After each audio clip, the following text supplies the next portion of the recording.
45 రోజులు no sugar challenge social మీడియాలో popular అవుతోంది. దీనివల్ల శరీరంలో గణనీయమైన మార్పులు వస్తాయని ప్రచారం జరుగుతోంది. ఈ ఛాలెంజ్ కి తీసుకుని పాటించేవారు బీపీ కంట్రోల్ అవుతుందని, కొవ్వుని తగ్గించుకోవచ్చని చెప్తున్నారు. ఇది నిజమేనా?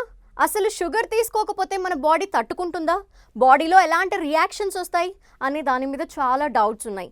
దీనికి సంబంధించి డాక్టర్స్ చెప్తున్నది ఏంటంటే, national institute of nutrition, Indian council of medical research సూచనల ప్రకారం సాధారణ వ్యక్తి రోజుకు 1 లేదా 2 టీ స్పూన్ల సుమారు 10 గ్రాముల చక్కెర తీసుకోవటం సరైంది. డయాబెటీస్, ఊబకాయం, కొవ్వుతో సంబంధమైన వ్యాధులు పెరుగుతున్న నేపథ్యంలో షుగర్ ఫ్రీ జీవన శైలి అనేది ఇంట్రెస్టింగ్గా అనిపించడం సహజమే. అయితే కేవలం షుగర్ తీసుకోవటం మానేసినంత మాత్రాన సంతులిత ఆహారం లభిస్తుందని అనుకోవటం తప్పు అని డాక్టర్స్ హెచ్చరిస్తున్నారు. బియ్యం లేదా చపాతీ కూడా ఒక విధంగా చక్కెర మాదిరిగానే పనిచేస్తాయి.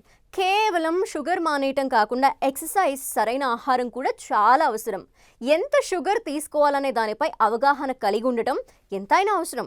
మనం చక్కెరని ఎలాంటి రూపంలో తీసుకుంటున్నామో తెలుసుకోవాలి. అలాగే మనం తీసుకునే కార్బోహైడ్రేట్ల రకం కూడా మనకి తెలిసి ఉండాలి. కాంప్లెక్స్ కార్బోహైడ్రేట్స్ తీసుకుంటే అవి శరీరంలో నెమ్మదిగా జీర్ణమవుతాయి. షుగర్కి ప్రత్యామ్నాయంగా బెల్లం వాడచ్చు కదా అనే అభిప్రాయం కూడా ఉంటుంది. అయితే అది కూడా మన శరీరంలో షుగర్ లాగే జీర్ణమవుతుందని డాక్టర్స్ చెప్తున్నారు. ఇలాంటి ఛాలెంజ్లు చేయటానికి ముందు నిపుణుల సలహా తీసుకోవాలి.